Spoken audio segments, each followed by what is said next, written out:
রাজ্যের প্রথম দফার ভোটের আর মাত্র ঠিক 5 দিন বাকি।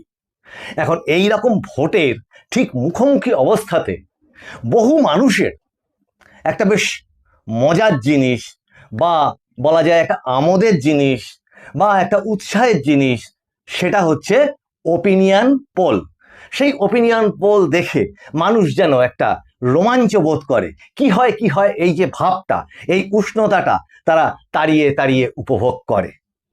বলা ভালো, করত। এবারে সেটা ঠিক যেন হচ্ছে না।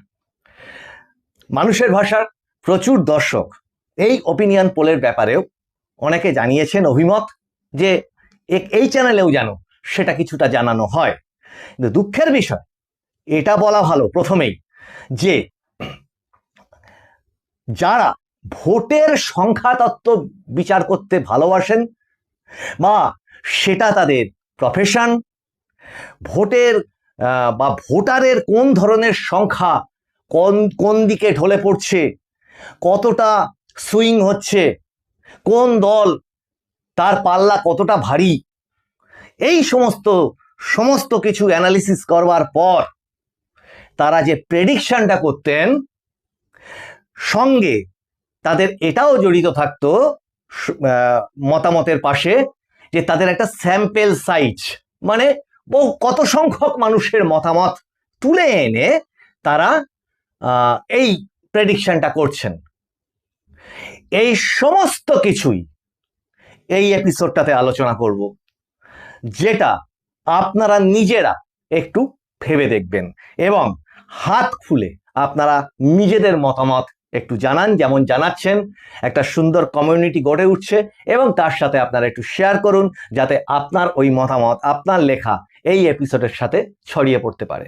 সাথে একটু সাবস্ক্রাইব করবেন, পছন্দ হলে লাইক করবেন, আর নোটিফিকেশনটাকে অন রাখবেন, অল করে দেবেন। এবার আসছি আসল কথায়।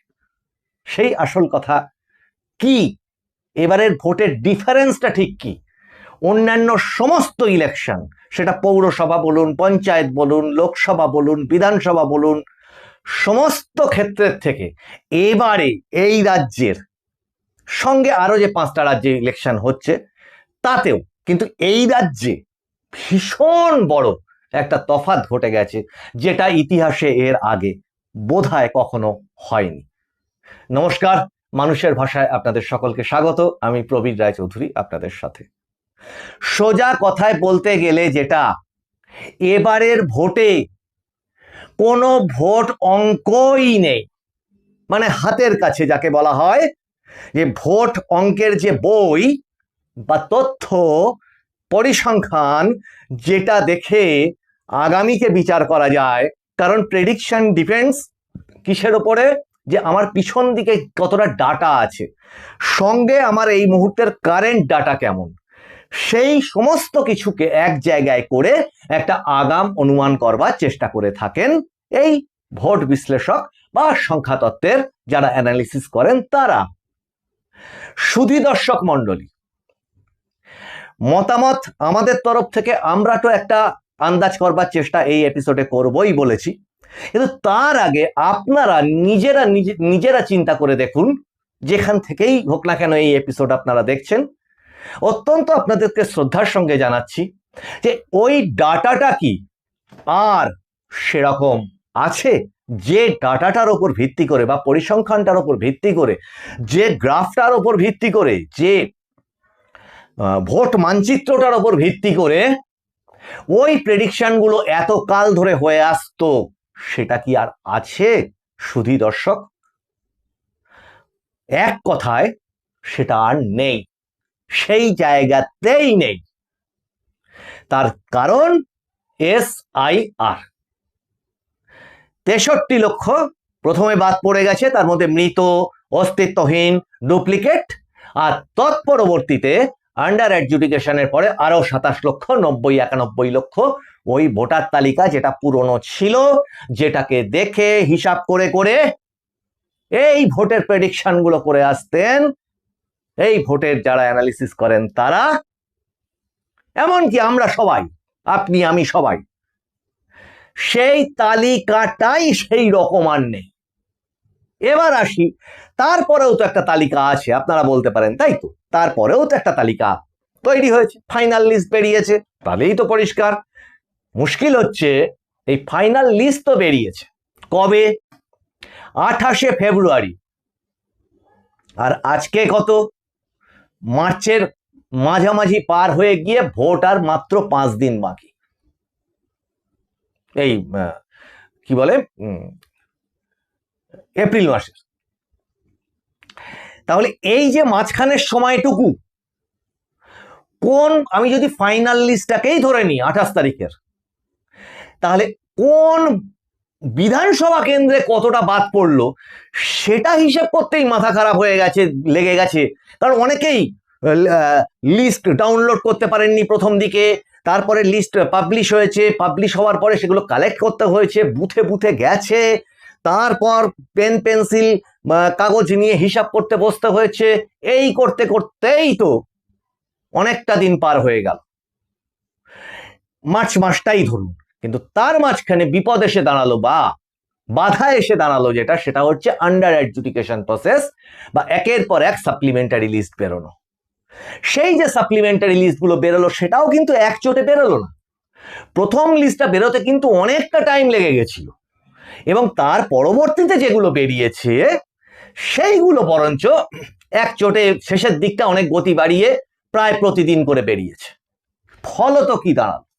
এটাই দাঁড়ালো নাকি যে কোথায় কোন জায়গাতে কোন অ্যাসেম্বলিতে কতটা বাদ পড়েছে সেটা এখনো পর্যন্ত বসে বসে হিসাব করতে হচ্ছে অনেককে। আর যারা যারা প্রার্থী, বড় বড় রাজনৈতিক দল, তাদের যে টিম ওয়ার্ক আছে সেটা দিয়ে যদি বা যতটা ডাটা কালেক্ট করে তুলতে পারছে, কটা হাউস সেই ডাটা কালেক্ট করতে পারছে এক জায়গায় বসে, আর সেটা কতটা নিখুঁত হতে পারে? যদি বা নিখুঁত হয়, যদি বা নিখুঁত ডাটাটাও হাতে পায়, সেটা ওই আগের যে সমস্ত ডাটা যেভাবে তারা ভোটের অ্যানালিসিসটা করতেন তার সাথে তো কোনো মিল থাকা সম্ভবই না। তার কারণ তাকে আসতে হবে এবার বুথ ভিত্তিক ডাটায়। প্রথমত অনেক বুথ বেড়েছে, দ্বিতীয়ত মানে 1200 করে ভোটারের এরকম একটা বুথের ব্যবস্থা নির্বাচন কমিশন যতটা সম্ভব করেছেন। তৎপরবর্তীতে ওই অ্যাসেম্বলি ওয়াইজ যে পরিমাণ ভোট বাদ পড়েছে তার সাথে যদি এবার আসেন বুথ ভিত্তিক কতটা বাদ পড়েছে তার ডাটা আলাদা আলাদা করে ডাউনলোড করে একটা হাউসের কাছে গোটা পশ্চিমবঙ্গে টোটাল ডাটা বুথ ভিত্তিক আসা কতটা সম্ভব, এই প্রশ্ন আপনাদের কাছে রাখলাম। এবার আসি ওপিনিয়ন দিচ্ছে, স্যাম্পল কালেকশন। আচ্ছা বলুন, যে যখন আন্ডার অ্যাডজুডিকেশন প্রসেস রয়েছে, 28শে ফেব্রুয়ারি একটা ফাইনাল বেরিয়ে গেছে, ঠিক আছে, 63-64 লাখ বাদ চলে গেছে তার থেকে, এর পরে অংশটা যেটা পড়ে থাকলো সেটাও প্রায় 60 লক্ষর কাছাকাছি। সেই যে 60 লক্ষ ভোটার বা এই বিবেচনাধীন, সেই বিবেচনা স্যাম্পল কালেকশন তো তাহলে এই টোটালটার মধ্যেই হয়েছে। তাহলে যার ভোট বাদই পড়ে যাচ্ছে, ডিলিটেড ভোটার বা ডি ভোটার যেটাই বলেন না কেন, আমি কিন্তু এখানে কাউকে অশ্রদ্ধা করছি না। আমি ধরে নিচ্ছি যে কেউ একজন প্রকৃত ভোটারও তার মধ্যে থাকতে পারেন, ভুলবশত কোনো কারণে হয়তো, সেটা নিয়ে তো বহু আলোচনা করেছি, সুপ্রিম কোর্টে মামলা চলেছে, এখনো তার চলছে। কিন্তু এইটার যদি আপনারা ভাবেন যে ওই পুরো নিষ্পত্তিটা না হওয়া পর্যন্ত যে মানুষটা মত দিচ্ছে স্যাম্পল কালেক্টরের কাছে, সেই মতটার কি ভ্যালু থাকছে, এইটা আপনাদের কাছে প্রশ্ন রাখছি। তার কারণ আন্দাজে কোনো একটা জায়গায় বেরিয়ে বা একটা টেবিলের মধ্যে বসে বলে দেওয়াই যায় ওপিনিয়ন পোল, এবং বেশ কিছু ওপিনিয়ন পোল আমি দেখলামও, কিন্তু মানুষের ভাষা ওই পথে যাবে না, এটা বলে দিচ্ছি। যে ফেক কিছু জিনিস মিথ্যা দিয়ে একটুখানি কি হলো, বেশ একটা ভিউ আসলো, যাকে বলে ওটাকে কি বলে, টিআরপি বাড়লো টেলিভিশনের ক্ষেত্রে, না।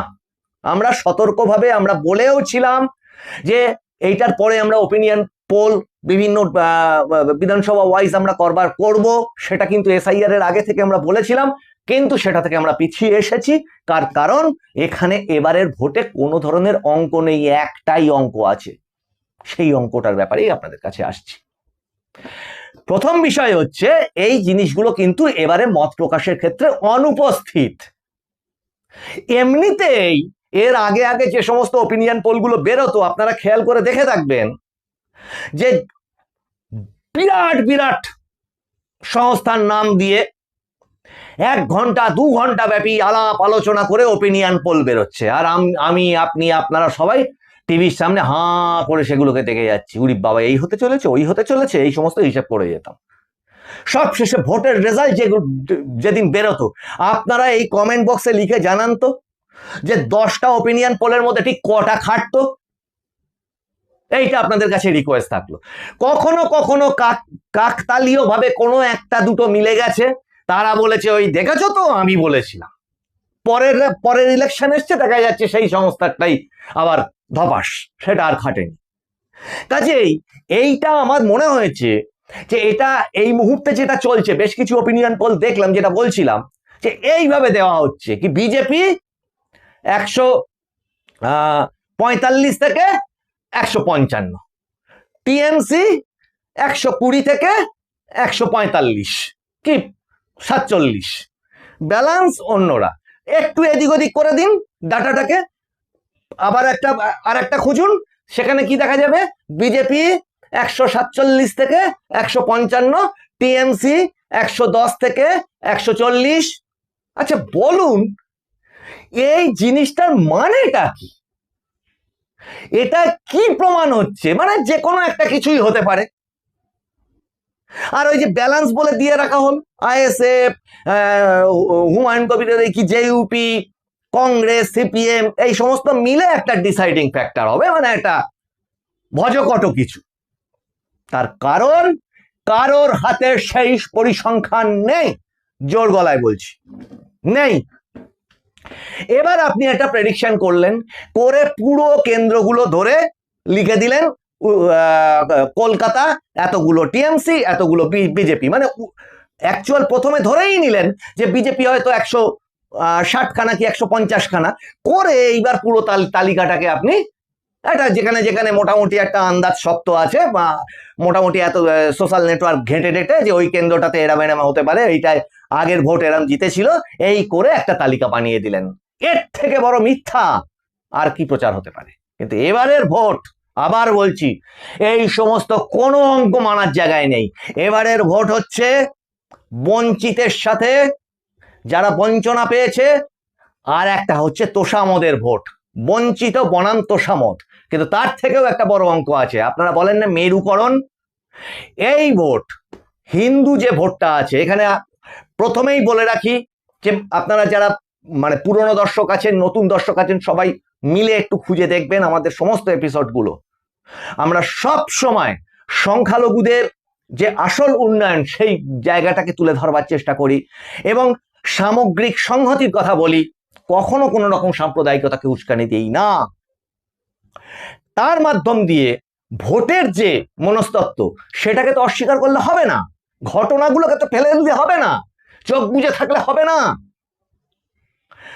ঘটনাগুলো যেটা ঘটেছে, যার ফলবশত বাংলার ভোট চিত্র এইরকম জায়গায় এসে পৌঁছিয়েছে, সেটা হচ্ছে এটা হিন্দুদের অস্তিত্ব রক্ষার ভোট বলে হিন্দুরা মনে করছে। আগে বলা হতো না শিক্ষিত হিন্দু, অশিক্ষিত হিন্দু, এই সমস্ত করে ভাগ করা হতো, আমি ওইভাবে করি না। গোটাটা যদি দেখেন যে হিন্দুদের মধ্যে এই রাজ্যের মধ্যে বসে এই রাজ্য থেকে উদ্বাস্তু হতে হয়েছে, যখন মোথাবাড়ি কাণ্ড ঘটেছিল এর আগে, ওই মালদা ওই মুর্শিদাবাদে যে ঘটনাগুলো, দুঃখের ঘটনাগুলো ঘটেছিল, এই রাজ্যে বসে হিন্দুরা দেখেছে তাদের চোখের সামনে তাদের ঘর বাড়ি লুট হয়ে চলে যাচ্ছে, ফেক কাগজ বানিয়ে জাল দলিল বানিয়ে লুট করে নেওয়া হচ্ছে। একের পর এক জায়গা বর্ডার সংলগ্ন, আমরা বহু এপিসোড করেছি বাংলাদেশের ভোট এবং জামাতের এই বর্ডার সংলগ্ন এলাকাগুলোতে 68টা আসন জয়, চোখে আঙুল দিয়ে দেখিয়ে দিয়েছে কি পরিমাণ ডেমোগ্রাফি আমাদের এই বর্ডার সংলগ্ন অঞ্চলগুলোতে চেঞ্জ হয়েছে। তার সাথে উগ্র হিন্দু বিরোধিতা, এই সমস্ত কিছু হয়ে সেটা একটা হিন্দু মেরুকরণ তৈরি হয়েছে, যেটা এবার হিন্দুদের অস্তিত্ব রক্ষার ভোট। কিন্তু যদি বলেন মেরুকরণ, তার মানে দুটো মেরু, কিন্তু এখানে আবার দুটো মেরুর মধ্যে কিন্তু, এটা আমার মত ব্যক্তিগত, আপনারা আপনাদের মত অবশ্যই জানাবেন। কখনোই একটি ব্যক্তির মত সর্বোচ্চ চূড়ান্ত ফাইনাল এরকম ভাবাটা উচিত না। এখানে যদি দেখেন যে সংখ্যালঘু ভোট, আমি বলি না, আমি বলি মুসলিম ভোট। সংখ্যালঘু তো বুদ্ধ, খ্রিস্টান, পার্সি, এরাও তো সংখ্যালঘু। কিন্তু সেটাও যদি বলেন যে মুসলিম ভোট যেটা এক টানা টিএমসির দিকে যেত না, সেটা সেই জায়গায় যাওয়ার মতো অবস্থায় যে নেই, সেই একটা আন্দাজ বরঞ্চ এখান থেকে করতে পারা যায়, যেমন হিন্দুদের ক্ষেত্রে করা যায়। সেটা উত্তর 24 পরগনা, দক্ষিণ 24 পরগনা, নদিয়া, মুর্শিদাবাদ, মালদা, কোচবিহার, বীরভূম, নদিয়া বলেছি বোধহয়, এই যে জেলাগুলো এবং বর্ডার সংলগ্ন এলাকাগুলো যেগুলো আছে, এখানে কিন্তু মুসলিমদের মধ্যে দুটো স্পষ্ট অবস্থান দেখা যাচ্ছে। এবং সেটা কিন্তু একটা হচ্ছে বিদেশি, মানে বাইরে থেকে, বাংলাদেশ থেকে আগত একটি সংখ্যালঘু বা মুসলিম সম্প্রদায়, যারা এখানকার বসবাসকারী মুসলিম সম্প্রদায়ের ওপরে বেশ কিছু জিনিস চাপিয়ে দিতে চাইছিল এবং তাদের দম বন্ধ হয়ে আসছিল। এবং তার সাথে ছিল এইখানকার এই বিদায়ী সরকারটির বিপুল পরিমাণে মদত এবং তোষণ, যেটাকে বলতে চাইছি। ফলত পাশ থেকে যে দলগুলো উঠে এসেছে, যেমন হচ্ছে নওশাদ সিদ্দিকীর বা আব্বাস সিদ্দিকীর যে আইএসএফ, এই সমস্ত জায়গাগুলোয় কিন্তু ভালো পরিমাণে জনপ্রিয়তা অর্জন করেছে। এবং সেটা একটা ইলেকশনে না, বেশ কয়েকটা ইলেকশন ধরে, যে ভূমিপোড় হঠাৎ হয়ে গেল ব্যাপারটা তা নয়। তার সাথে যদি ধরেন রহস্যময়, আমি মাঝখানে একটা সামনের দিকে একটা রহস্যময় কথাটা যোগ করি মজা করে, ওনাকে অপমান করবার জন্য অবশ্যই নয়। সেই বাবরি মসজিদ যখন মানে ঘোষণা করেন হুমায়ুন কবির, তখন সেখানে গেছিলাম, সেখানকার ঘটনাবলী কিরকম ঘটছে না ঘটছে সেইগুলো দেখবার জন্য। সেখানে যে পরিমাণ ওই মুসলিমদের আবেগ ছিল সেটা দেখেছিলাম। পরবর্তীতে সেই আবেগ আরো বেশি সঞ্চারিত হয়েছিল অন্যান্য দিকে, সেটা কিন্তু একেবারেই ধর্মীয় কারণ।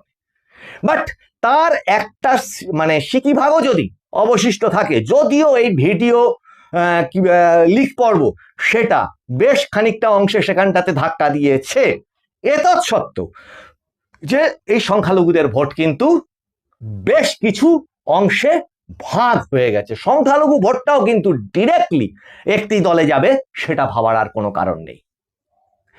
পাশাপাশি সিপিএম এবং আইএসএফ এর জোট, যে সংখ্যালঘু এলাকাতে মানে শুধুমাত্র আইএসএফ বা বাম দল কিছু না থাকাতে সেই ভোটটা আবার অন্যদিকে টিএমসির দিকে চলে যাওয়ার যে সম্ভাবনা বা ফিরে আসার যে সম্ভাবনা ছিল, সেটাও আর নেই।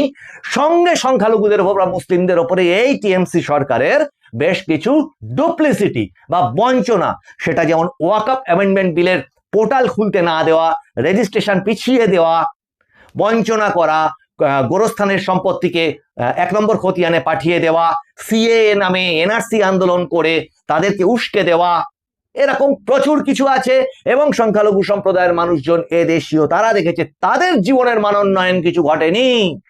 টিএমসি করা, কেউ কেউ বিদেশ থেকে আসা হোমরা চোমরা যে সমস্ত মুসলিম নেতারা আছে, কেউ কেউ গ্রামের মধ্যে হয়তো 2 থেকে 3 জন তারা অট্টালিকা বাগিয়েছে, কিন্তু সাধারণ মুসলিমের ঘর থেকে আইপিএস, আইএএস, ডাক্তার, উকিল, ব্যারিস্টার, শিক্ষক কিছুই বেরোয়।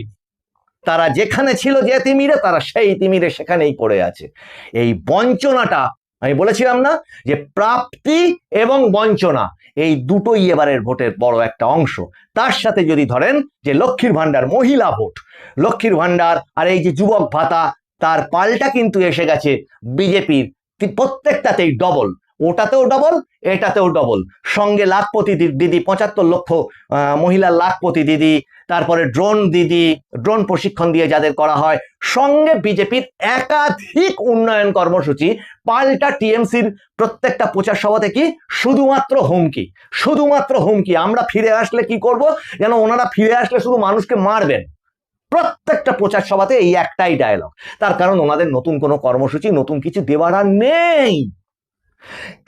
এই সব কিছু ফ্যাক্টরকে শুধু দর্শকবৃন্দ আপনারা যদি হিসাব করেন, তার জন্য বলেছি যে এবার আর কোনো অঙ্কের হিসেব না, এবার সংখ্যাটা ভাবুন, হিন্দু ভোট কিন্তু 70%।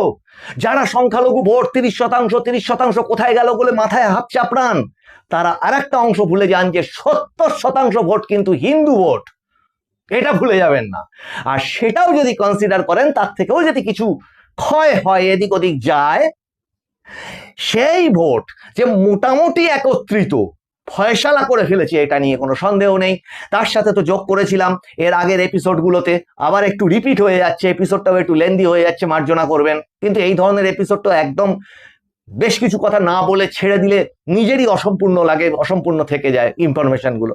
সেটা হচ্ছে, খেয়াল করে দেখুন, চাকরি বঞ্চনা, শিক্ষকদের বঞ্চনা, সে মানে চাকরি লুট, লক্ষ লক্ষ বেকার যুবকের তারা পরীক্ষাটা দিয়েছিল একাধিকবার, কোনোটা এসএসসি, কোনোটা টেট, কোনোটা আপার প্রাইমারি, একাধিকবার পরীক্ষা দিয়েছে, এবং সেই পরীক্ষাতে দুর্নীতিটা একেবারে ওপেন, অন্তত সেই মানুষগুলোর কাছে।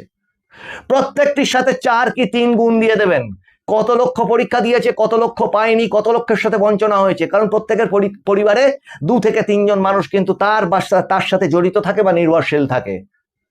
এবার আসুন পুরো নিয়োগ দুর্নীতি, যেগুলো ঢুকেছে আর যেগুলো ঢোকেনি, যারা পায়নি, শিক্ষিত বেকার যুবক রাস্তায় গড়াগড়ি খাচ্ছে, বিএ এমএ বিটেক এই সমস্ত পাশ করে, নেই চাকরি, কিচ্ছু নেই। তার সাথে যদি যোগ দেন যে রাস্তায় ব্যবসা করা থেকে শুরু করে সমস্ত কিছুতে কমিশন, তোলা, কাটমানি, সমস্ত কিছু দিতে দিতে মানুষ হাঁসফাঁস করে উঠেছে, প্রত্যেকের সাথে 4 বা 3 গুণ দিন, এই ভোট সংখ্যাটা কতটা হয় নিজেরা হিসেব করে নিন। এবার যদি ভাবেন যে সোজা কথায় আসুন তো বাপু, সোজা কথায় আসছি, উত্তরবঙ্গে মোটামুটি যদি এইভাবে দুটো আলাদা করে ভাবা হয়, বেশিরভাগ আসন সংখ্যা দিয়ে 152টা আসন হচ্ছে 23 তারিখে ভোট হবে, 142টা হবে দক্ষিণবঙ্গের, মূলত দক্ষিণবঙ্গ ওরিয়েন্টেড যে জেলাগুলো আছে সেইগুলোতে। উত্তরবঙ্গে যে পরিমাণ ম্যাসিভ ফল করতে চলেছে, ল্যান্ডস্লাইড ফল করতে চলেছে বিজেপি, তার কারণ হচ্ছে ওইগুলো, তার কারণ ওইগুলো। সেইটার রেশ এসে পড়তে বাধ্য দক্ষিণবঙ্গের মানুষের মনের মধ্যে সাহস। আর এমনিতেই যে যে ব্যবস্থা ইলেকশন কমিশন নিয়েছে, আগামী এপিসোডে সেগুলো বলবো, অলরেডি যেটুকু ছিদ্র আছে সেগুলো বুঝিয়ে দেওয়ার চেষ্টা করছে। পোস্টাল ব্যালট নিয়ে কিছু অভিযোগ ছিল, নতুন করে তার কিছু কিছু জায়গায় তাদের ভোট দেওয়ার অবকাশ রাখছে। এরকম যদি বিপুল নিরাপত্তার বলয়, যেটা এর আগে ঘটেছিল না, কাজেই ওই আগের পরিসংখ্যান দিয়ে যদি আপনারা ভাবেন যে এই যে ওপিনিয়ন পোল কি হতে চলেছে, এই সমস্ত প্রেডিকশন করবেন, সব কটা প্রেডিকশন ভুল হতে বাধ্য, একমাত্র যদি এটুকুকে ভেবে নেওয়া যায় যে বিজেপি আসছে এবং একটা মেজরিটি নিয়ে আসছে, মোটামুটি 170-80, এমনকি এই এপিসোড থেকে বলছি, আপনারা মোটামুটি ভেবে রেখে দিন যে আমি কিন্তু এইটা বলেছি, ভুল হতেই পারি। তার কারণ ভোটের মধ্যে বিভিন্ন ধরনের ফ্যাক্টর জড়িত থাকে। ওই যে রিগিং তো একটা বড় ব্যাপার, সেই সমস্ত জিনিসগুলো, ওই যাকে বলে না চালে বিশ্বাস নেই, সেই অংশটুকুকে যদি অন্তত সরিয়ে রাখেন, তাহলে বিজেপি যদি 200 পার করে ফেলে, 220 পার করে ফেলেন, তাও অবাক হওয়ার কিচ্ছু নেই। কাজেই এবার আগে থেকে কোনো প্রেডিকশন করা সম্ভবই না। শুধু দর্শকবৃন্দ, আপনারা ভাবতে পারেন এই এপিসোডটা ওয়েস্ট অফ টাইম করলাম, যে ফালতু এই সমস্ত কথা এতক্ষণ ধরে গ্যাজিয়ে কি করলেন, গ্যাজিয়ে কথাটা বাজে কথা, বা বক বক করে কি করলেন।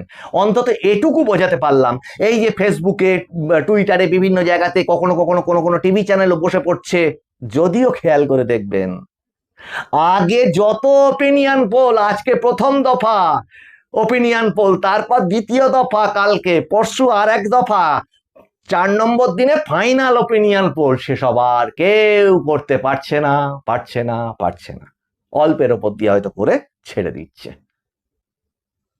কাজেই ফলাফলটা কি হবে এবার সম্পূর্ণভাবে আপনার আঙুল ইভিএম এ কোথায় যাচ্ছে সেটার উপরেই নির্ভর করবে। শুধু দর্শকবৃন্দ, আবার বলছি, একটু সাবস্ক্রাইব করবেন, ভালো লাগলে লাইক করবেন, আর আপনারা হাত খুলে লিখুন আপনাদের মতামত, এই ওপিনিয়ন পোলের ব্যাপারে আপনারা মতামত দিন, আর একটু শেয়ার করুন যাতে আপনাদের মতগুলো ছড়িয়ে পড়তে পারে। নোটিফিকেশন অন রাখবেন। আপনাদের সঙ্গে আবার দেখা হচ্ছে সামনের এপিসোডে। আপনারা নজর রাখুন মানুষের ভাষার পর্দায়। মানুষের ভাষা সবার মনের কথা বলে। নমস্কার।